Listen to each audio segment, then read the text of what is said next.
Hello, coaches. Welcome back to another episode of Coach.Better from Eduro Learning. In this episode, we're chatting with Adam Clark, secondary school counselor at Yokohama International School in Japan. Adam highlights the importance of building an open and collaborative school culture where teachers, coaches, students, and leaders all feel safe enough to be vulnerable in their individual learning journeys. As Adam describes, coaching and counseling have lots of natural overlap, so there are tons of great opportunities for coaches to collaborate with their school counselors. Clint and I were both fortunate enough to work with Adam while we were at YIS, and we learned a ton in our time together, and this episode features some great highlights. If you're new here, welcome. My name is Clint Hamada. And my name is Kim Cafino, and we're your hosts for this series. Between the two of us, we have almost 40 years of coaching experience in schools around the world, and we want to help you coach better. So whether you're already a coach or you're just getting started, we're passionate about helping you take that next step in your coaching journey by sharing thoughtful, professional conversations about coaching and learning with experts from around the world. And you might notice that Clint and I are never in the same room. That's because I live in Bangkok and Clint lives in Beijing. But we are so excited to get together every week to share and discuss how we can all coach better together. If you enjoy any part of this episode, please make sure you give it the old thumbs up. It really does help us to know what you want to hear more about. Also, subscribe to the channel so you can see all of the coaching videos and click on the notifications bell so you know as soon as each video gets posted. Please make sure to watch all the way to the end. We've got some great opportunities for your professional learning that we think you'll love. Let's get started. Welcome to another episode of Coach Better. This week we are joined by Adam Clark, counselor at Yokohama International School, and we're going to hear about what coaching looks like from a counselor's perspective today. Adam, I know I've already stolen a little bit of your thunder there, but can you introduce yourself to our viewers, please? Yeah, my name is Adam Clark. I am a secondary school counselor at Yokohama International School. For me, really, this is like maybe my second career, I think, although the two are certainly linked. My first 15 years after university was primarily in outdoor education. So I worked in experiential learning. Some of that was with kids in different forms of programs, a lot of it really paralleling counseling, but I wasn't a pure school counselor until I don't know, about 11, 12 years ago, something like that. And then I was more strictly into school counseling mode. And we're all super happy to be here with you because we all work together at YIS. So this is another happy feeling. Getting the band back together. Yeah, that's right. It's a bit of a reunion. It's nice. Good to see you guys. You too. All right. So Adam, when we all worked together at YIS, we actually, all three of us worked really closely and did a lot as a team, so as a coaching team and as a counseling team, and that was awesome. So in your perspective as a counselor, what do you think coaches do? How would you describe their role in a school? No, I really like the way that you sort of put it off by that we were working together, because I do actually feel like when you think about what a coach does and actually what a counselor does, certainly the roles are distinct, but there's a certain element of overlap, I think, in approach. So if you think about like a counselor is really working with people to like identify, okay, what's the area of concern or the area of need for growth, say, and then what does this person have as their current strengths? Where are they experiencing success? Where are their abilities, and what other assets can they leverage to move forward? Like a coach is just doing the same thing. It's just about a different topic. So while my topics that I work with people on are social, emotional in nature, I think there's certainly that aspect of the coach's work, but I also feel like since we're talking about technology coaching, it's often around that tech side.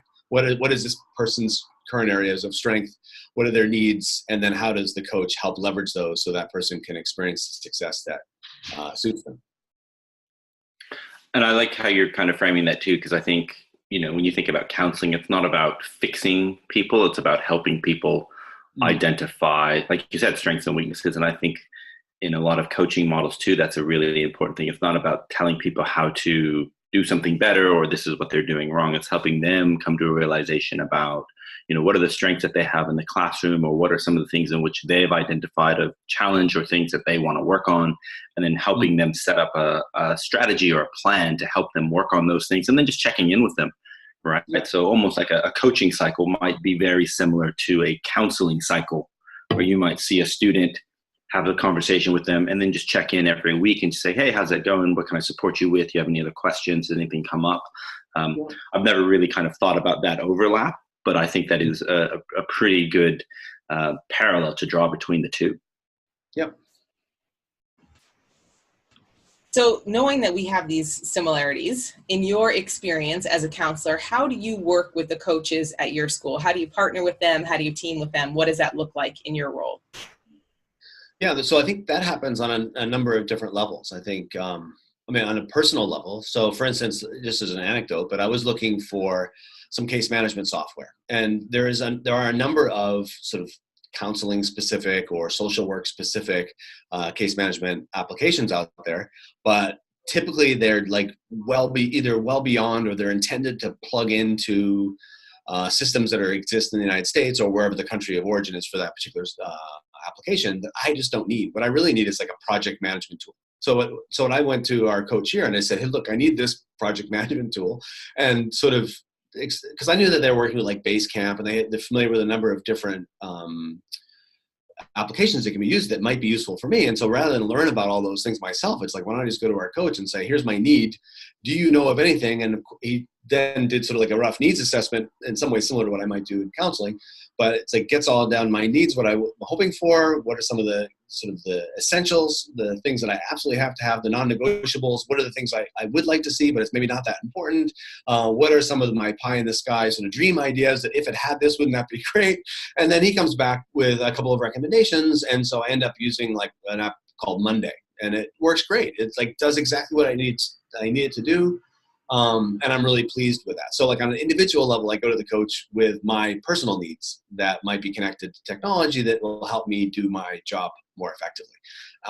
And what's nice is the coach gives me a similar reaction to that I hope I give to people with counseling, which is like, yeah, tell me what's going on. And then we have this conversation, and it's like the open door. It's not like I'm thinking about Matt Broughton at the moment, but it's not like this person is too busy to help me with my counseling needs. It's more like, yeah, great. Thanks for coming to me. I'll do what I can to help. And I think that is on one level how I work with the coaches. The other side is like the kind of work that we started all together, which is like when we're trying to help support our community in whatever area, there is inevitably a tech component to the aspect of our community that we're talking about. And so working with the coaches, whether it's with the parenting workshops that we got started, those continue on to the present day, whether it's with some of the social emotional issues that students are encountering, that the coach is invaluable in terms of like looking at the platforms that some of this is happening on, or where are the areas that we can help educate students about. And maybe the coach is a part of those education sessions, or maybe they're not, but it informs my work with kids and with parents. And I hope that the opposite is true too, is like my background with the social emotional stuff then helps inform the work that the coach is also doing. And it's great when we can collaborate. So at least there's a couple of different levels to it. There may be more, but that's kind of what I was thinking when you asked that question. I really appreciate that you mentioned the working together, like complementing each other. The fact that in the social emotional work that you do, there's always invariably some sort of technology element, whether it's something that the student is actually struggling with or something that's going on in the school, like school, culture issues or things that kind of happen like that. But one thing I really want to highlight, because I'm always so thankful for you, is when we ran our parenting sessions, I think it was your idea, or I don't know if it came from the parents or came from you, but to talk about things like explicit imagery online and dealing with kids dealing with porn online. And like, that is stuff where I, as a tech coach, like just did not feel in any way prepared to talk to parents about. And you made it so approachable and so easy to understand and so non-threatening that, I have now taken a lot of that stuff and use it in all various places, because watching you do it made it like possible for me. So I just want to highlight that for coaches, we might not always think about working with counselors in so many different ways, but there are so many good opportunities to learn from our counselors and see how you guys approach what I consider like a super delicate topic and don't feel comfortable at all. Now it's like, oh, I could talk about this anytime. Right. Yeah. I mean, I think that's if there's an area of expertise that counselors have, is that we do have to have very difficult, very personal conversations with people all the time. And so from that experience, hopefully we get pretty good at it, or we're pretty good at it from the beginning. And so then to actually help like what you've just described, that makes me feel terrific. So I'm glad that that's continuing to help other people beyond just our community here at school. And I think it's one, I'm sorry, Clint, I know you probably have something to say, but I think it's one specific topic area that all parents and kids are struggling with today. Maybe not all, that's a grand statement, but many parents and kids are struggling with today is, addiction to their devices, or seeing things we don't want to see, or getting caught up in, all of those elements of the social side of things. And sometimes in schools, we focus so much on the academic side of our technology use that we forget how important that social and emotional side is. And so that counselor piece is so critical. Yeah, I mean, that comes up a lot where and that's, I think as a community, we're right there now. And I think maybe other schools are right with us, but the idea of, like if a student isn't socially, emotionally ready to learn, they're not going to learn. And so if there's those underlying needs, then those are things that we need to address. And yeah, we're multifaceted creatures. And so to really acknowledge that full spectrum is terrific. Just to add to that, I think, one of the things that I really appreciated while working at YIS was the real focus on balance and what that term means. And people talk about it in their mission statements, and you put it in your responsible use agreements, and, what does a balanced student look like? But I think, at YIS, I thought we did a really good job, pat ourselves on the back a little bit, of really helping students define what that looked like for them. And giving them, alternatives, or giving them things to really think about. Not just be like, go and be balanced, and 50% soccer and 50% iPads or whatever. Like, what is it that you're really after, and helping them really find out what's important to them and finding a balance that works for them. And I think for a lot of coaches, that is a very difficult line to walk. And I think it runs in parallel with a lot of the mentoring or advisory programs, social emotional learning programs that are happening at schools.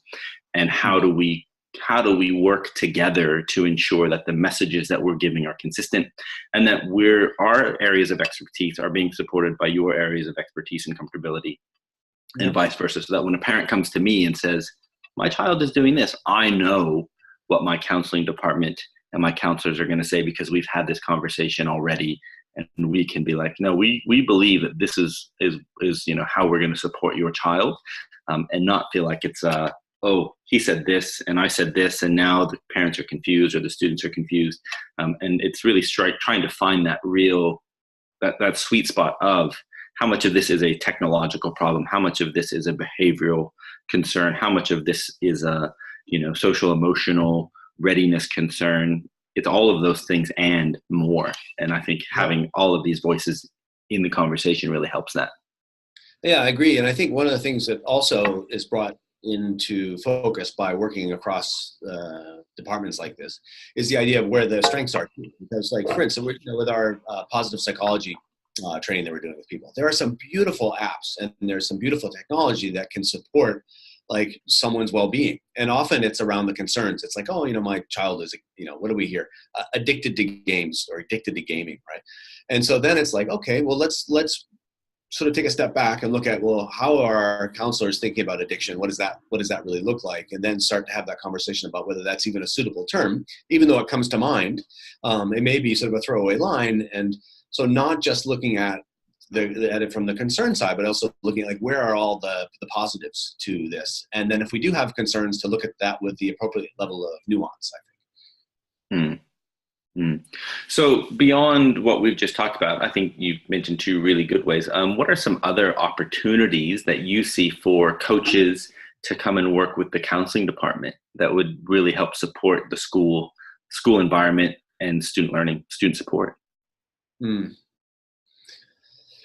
Yeah, I mean, I think because of that, I guess there's a few things. One is like when you're on the cutting edge of something, and that's one of the things I like about working like in a school, is that we have so many people from so many different disciplines that are very passionate about their area of expertise.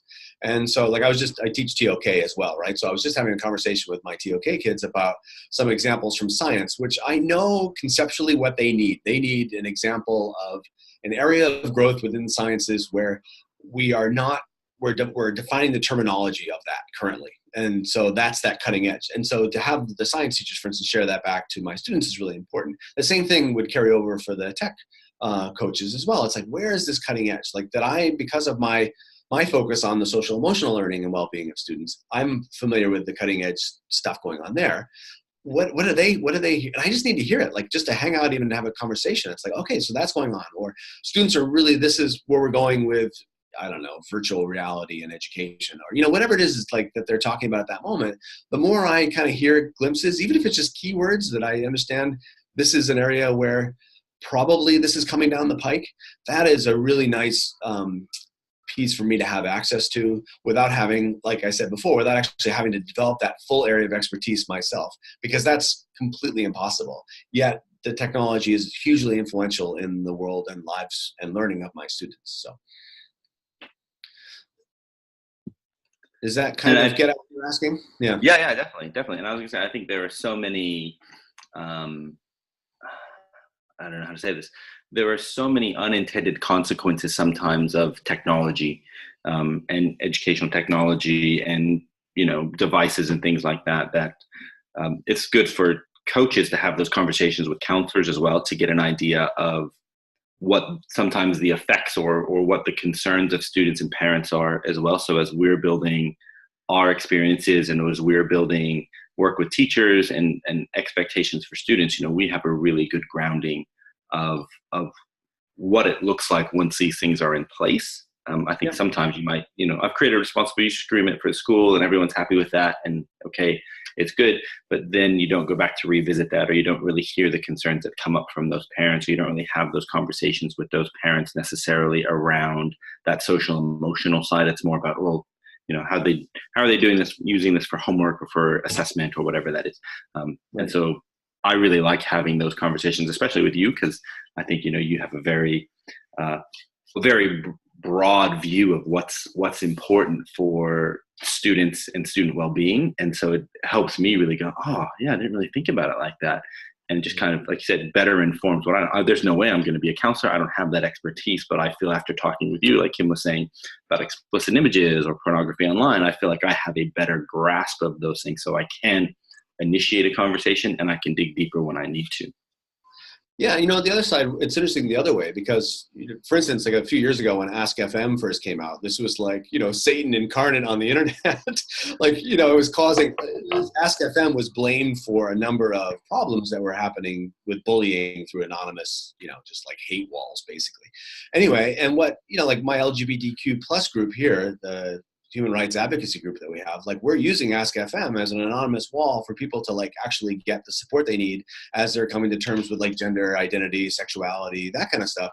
And so, the pendulum comes back the other way. It's like, oh, this thing that maybe we were all learned to be like afraid of, we learned to be afraid of 3-4 years ago and to be very wary of. It's like, actually, you know what, now that maybe it's the novelty of that has come off of it, so that people aren't attracted to it like they maybe were when it was first released.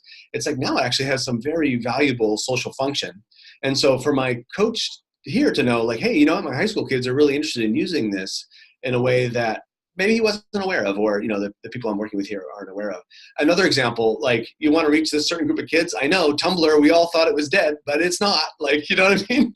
And it's like to bring back some of those, just awareness that like these things that maybe we thought are passe perhaps are actually still kind of around and actually really influential, at least within certain demographics. So maybe that kind of stuff as a counselor, like I hear my kids talk about this stuff and it's like, wow, who knew they were still using that? All right, I'll reactivate my Tumblr account and see where we can go, I think that's such a good example, though, of how open-minded you are as a counselor and how open YIS is to trying out those things that could be considered like risky. And I think that is also indicative of the school culture too. Yeah, and that's good. I mean, I think, and what I'm inspired by is the more communities I have a chance to interact with at conferences or through other forms. It's like, yeah, people are really on it. Like I think that the tendency is now moving towards acceptance, at least in the circles I'm traveling in. You might have a better sense, but I'm more positive about that anyway, at least lately. That's good to hear. So it sounds like there's been lots of opportunities for you to work with coaches in lots of different ways. As a professional, as a counselor, what do you do when you don't have that opportunity to work with a coach? When you have all these technical needs, either from the social and emotional side or from your professional needs side, or just what's going on in school, what happens when you don't have access to a coach? What do you do? Yeah, I mean, so but that's a great thing, right? What a good time to be alive in the world. So there's so many different ways of leveraging information or accessing information. I mean, like arguably some of the questions I have or the areas of need that I have wouldn't be appropriate to bring to the coach. Just like some of the things that people need around school, they don't come to me with. It's happened to me twice this week though, where someone comes in and say, okay, hey Adam, like really random thing. And I'm like, well, bring it, let's figure it out. And if I don't really know what to do with this, we'll figure out where to go with it next. And I feel like coaches can do the same thing. If there's a need, you throw it to the coach and the coach says, you know what, I get it, but I don't have the answer for you. Here's where you can go with that. Yeah, so I would turn other places. Like clearly, like for one, just personal research through the internet, obviously, but then also through professional learning network, whether it's through Twitter or whether it's through other, I mean, I've got a number of counselor friends that I'm just on Facebook with, and the number of interactions we have that are professionally valuable, it's like, even through an older platform like that, it's very useful. And sometimes I don't even know I need it. It's like someone will post some random article and I'm like, oh, that is so good. I'm so glad that came across my awareness now, that kind of thing. So I guess having that broader network, and obviously my colleagues face to face. I mean, really old school, but like, the woman Dee Slattery down the hall, who's one of our new high school counselors. I love, working with my colleagues here, even locally. So I guess that's an answer to that, but I almost feel like there's nothing profound there. It's like stating the obvious, But I think it's important for everyone to hear. I'm really looking forward to this segment of the video clip, everyone saying, well, I have a personal learning network and I tap into that personal learning network and I love learning from my colleagues. It may be things we all know, but it's nice to hear that there are opportunities to grow and learn, and there are some traditional ways that still work really great, and there are some new ways that can provide other avenues, and people from all different areas of the school see those same opportunities. Mm-hmm. Yeah, definitely. I feel like YS has this very special culture, and I know that I'm always going on about it in all of the interviews when I talk with people from YS. But I don't know that we specifically had like this coaching culture. Like I think the school just has this like really nice culture. So I'm wondering, from your perspective, what are the essential elements to build a successful coaching culture, no matter what the type of school is like? It could be a really nice community feel like YS, or it can be another type of maybe more traditional structure. Like, what do you think is necessary for coaching to be successful? Yeah. So first and foremost, I think I would come back, and maybe I'm biased, but I would come back with sort of a social emotional answer to this, which is clearly that feeling of safety and the permission to be vulnerable with your colleagues is fundamental, because, I think, we're paid to be experts to a degree, but we're also paid or expected to be, learners as well. And so if you can be vulnerable enough to continue to learn, then it just sets up the dynamic that will support that. So being able to go to someone and saying, hey, look, I don't know the answer to this. And that's really okay. You don't need to know every answer to every educational or school-wide problem. Like that's not what's expected of us. And so I think if the culture supports that dynamic, then we're free to go get the answers that we need and to rely on our colleagues for their contributions. And with that, I think, yeah, that sense of like community as well, and familiarity with what people are doing, which also is fundamentally baked into safety by the idea of like being able to share what you do and what you're like, where are you currently uncomfortable? Like, what are you actually on the edge of learning yourself that you're really passionate about? If other people know that, it's like, well, you know what, go talk to Adam. I know he's doing this thing on, whatever it is, psychological first aid this year. And he's trying to come up with sort of almost like a turnkey model that people could use to support their students psychologically when they're away from more available mental health services, like if they're away on expeditions or something like that. It coaches, like when they're often with teams, like and someone's having a difficulty, what are some of the strategies that they can use? Then I've already been sort of spouting off about that, even if it's only a half-baked cake at that point. At least people know that I'm on that already, and while I may not be done with my learning process with that, it's at least I'm kind of, like, they know I'm exploring that, and they can come talk to me, and we can maybe then collaborate going forward. So we've got like a couple of examples of that going on, like, positive discipline, for instance. Like that's an interesting model. It's one that I've been exposed to. It's not one that I personally really use that much, but I've seen the impact that it has on my colleagues. I love to see them take off and run with it. So I think just having that culture of safety, and then openness. And to be honest, humor. If you have humor mixed into it too, then you can really laugh about stuff. And then it's like learning is fun. So you're learning together, you're exploring the areas that you're maybe the least comfortable with, but it's comfortable because you're actually having fun through that process. So there's a few of my initial thoughts anyway.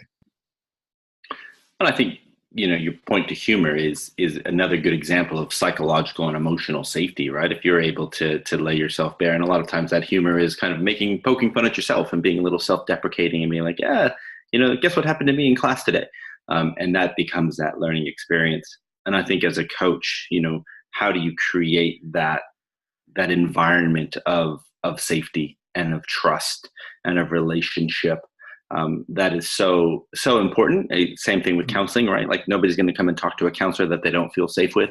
No teacher is going to come to, or administrator is going to come to a coach that they don't feel like there is a certain amount of discretion and also a certain amount of trust, and know that I'm going to come and support you with whatever that problem may be, regardless how I should know this already. The number of times I've had conversations started with, I should know this already, but like, to me, that's an indication of they don't feel psychologically safe to feel like they can just say, this is who I am and this is where I have a challenge, not don't judge me because I don't know this already. And it's like, how do you take away that feeling of, I'm not going to judge you regardless of where you are. I'm going to help you and support you and help you move forward in your journey, right? Because everybody is on their own path, and getting people there at their own speed.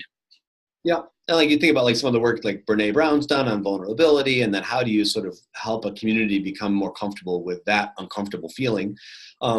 There's that on a sort of serious note. And then on a more humorous note with us, I remember the first conversation we had about like actually doing the pornography education session for parents. And I think, Kim, you had to like basically just like put up with me and Clint making like nonstop like off-color humor jokes for like the entire time that we were playing that session. But then the net outcome of all of that fun creative thinking was actually a very solid program to help parents feel more comfortable and more empowered to navigate this territory with their kids.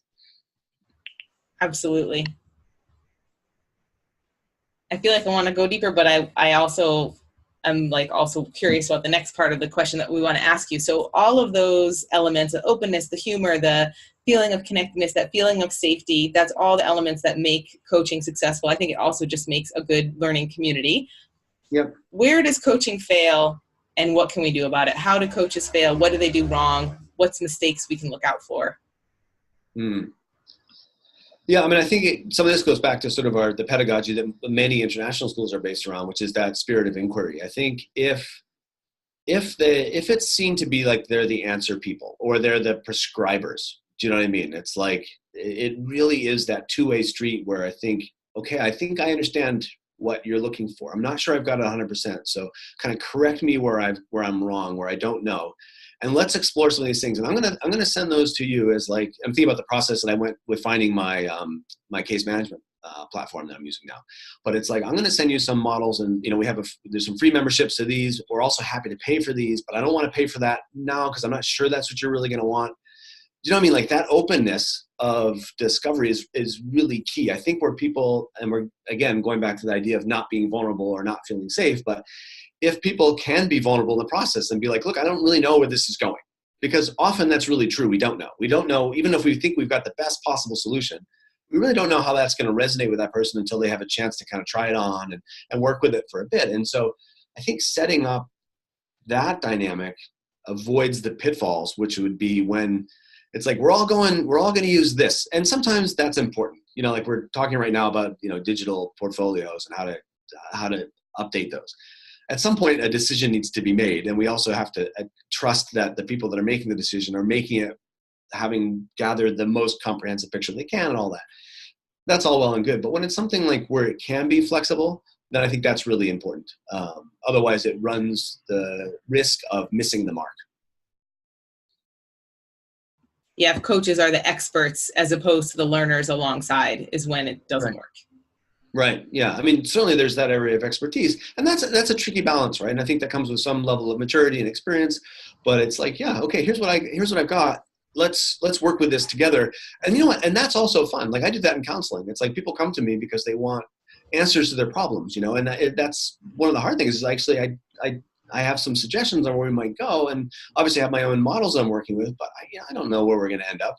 But that can also be kind of fun because that's where some of the, even, talking about really heavy issues, we'll laugh sometimes, because it's just ironic, or we've stumbled into something like, holy cow, we didn't see that at the beginning of this session. Isn't that, that's actually kind of hilarious, and then it's okay to laugh, even though you're talking about something really tough. And so, yeah, those are really nice aspects to have.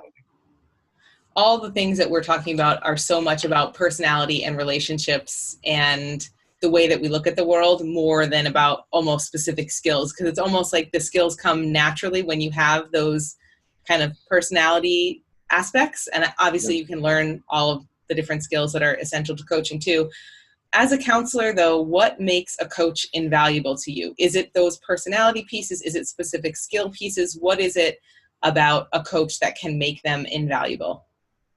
Yeah, I mean, I think, one of the things that the coach has is like the home court advantage, right? It's proximity. And so if they are like available and responsive, almost going back to attachment theory for the counselors out there. But anyway, it's like if they're available and responsive to the needs at the time, well, then they will more likely be invaluable, right? And of course, that assumes that they have a fundamental area of expertise. If they're incompetent, well, then like that would quickly surface. So like look to the hiring people, like senior leadership team, make sure that you bring us good people, which they do, right? And so they have that basic skill set that they need. And then it's really the others, and it's those other skills that you were talking about, the soft skills of being available and responsive, like being like, when I go in there, it's like, I don't feel like, oh, you're here again with another problem. It's like, oh, awesome, you're looking to me to help. That feeling is really important.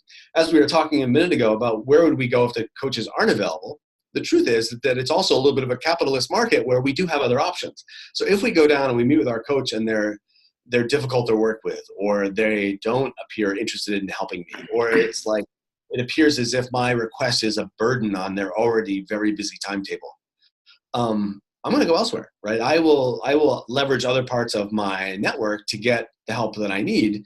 And I will, as I go forward, it's like voice my concerns. Oh, I went and talked to them once, and that didn't really lead anywhere. And let people know that it's not really helping me do my job to have that person in the role that they're in. And what I feel really lucky about is that the coaches that I've had a chance to work with have all been just wonderful, really. It's like you go down, it's like, here's my thing. And it's like, it's not like, oh, you know what, could you please submit a support ticket on that one? I couldn't respond without a support ticket. It may be helped by doing a support ticket, but if that's the first response I get, it's like, yeah, all right, I could do a support ticket, but like maybe they could say something like, look, like I think I've got some ideas for that. If you submit a support ticket and actually give me more specifics, then I'll be able to like actually come back with you with more refined suggestions. And it's like, okay, cool. Like I'm still going back and submitting a support ticket, but the first thing I got back wasn't like, oh, submit a support ticket and then we can talk. It's like, okay, yeah, all right. I think I know what you're kind of getting at. Give me some specifics for the support ticket. And then, we go like that. It's those little subtle things make a big difference, especially with people like counselors who tend, or at least should be fairly socially savvy. That kind of stuff matters to us, I think that idea of availability and responsiveness, that's almost like a daily or a weekly like check-in as a coach to, for yourself is, how available am I making myself? How responsive have I been to the needs of the teachers that have come to me? And how have I maybe anticipated some of the needs of those teachers as well, based on what I'm seeing?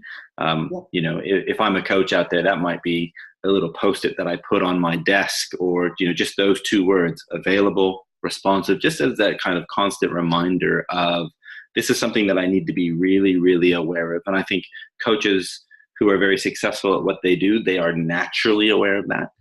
Or maybe they are subconsciously aware of that. Coaches who are thinking about how they can improve their own practice, I think those are the two simple words that will hopefully pay huge dividends, like, little investment, high return sort of thing. Just ask yourself those two questions every day.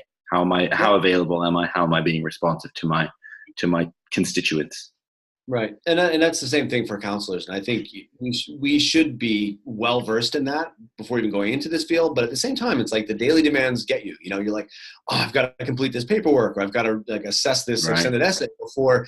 And then somebody comes in and they need your help right then. And it's like, that's you give them as much time as you can. And if you don't have an hour to give them or 45 minutes to give them, it's like, okay, as you start in, it's like, I really want to have this conversation. Let's have it. And I just need to let you know, my reality is that in 15 minutes, I've got to actually be in this classroom or whatever. And then everybody knows what's going on. So it's possible to be responsive and available, but then also structured and realistic at the same time.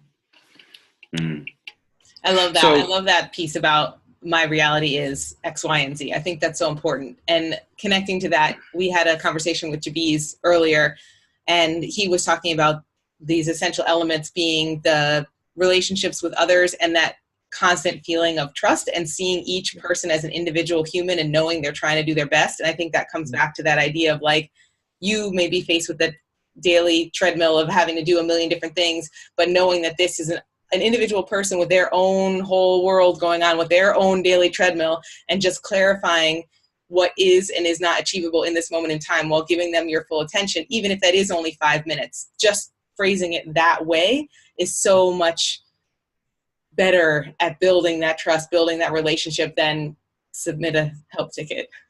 Yeah, I think so.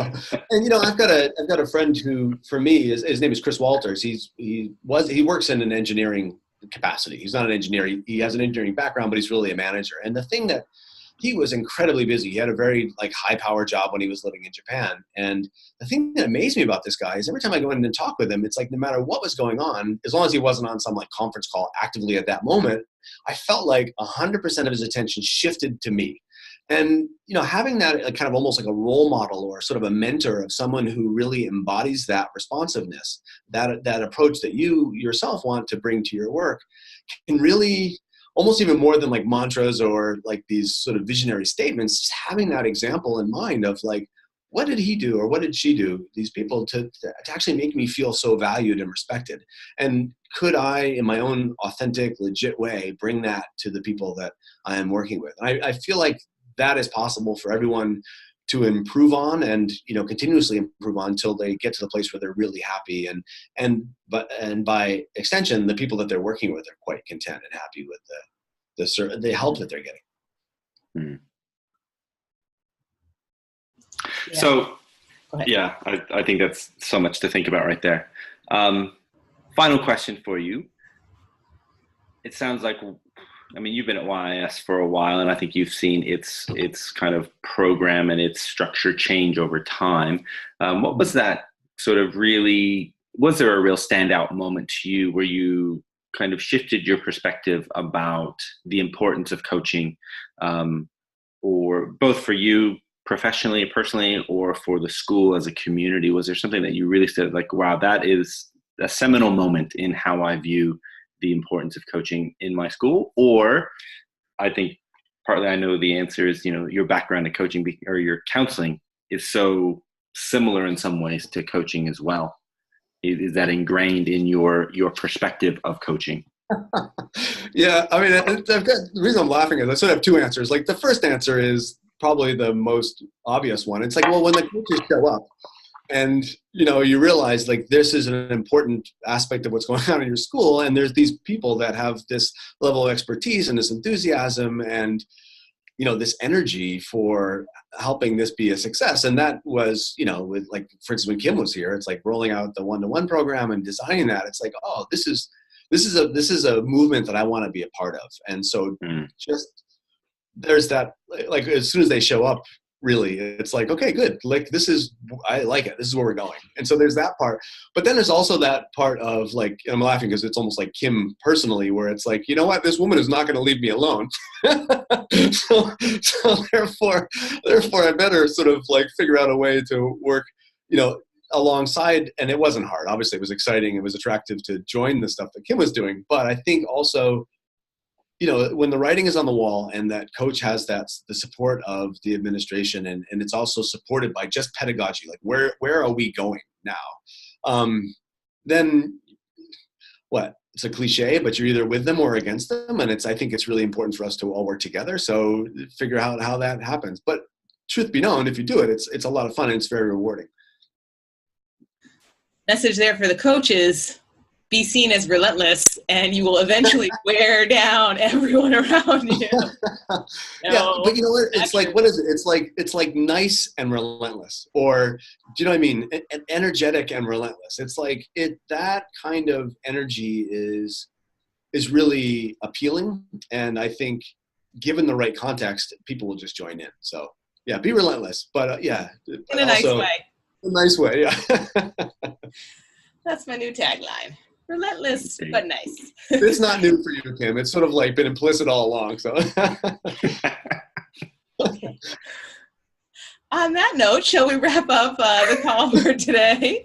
Thank you so much for your time, Adam. It's really great to hear not only the overlap between coaching and counseling, but kind of the thread that weaves us all together so that we can be that successful team and creating that culture of openness and trust and responsiveness and collaboration, so that we're supporting not just the students, but also the other teachers and parents and all of the learners in our community. So thank you very much for your time. It was a pleasure. Thanks for including me.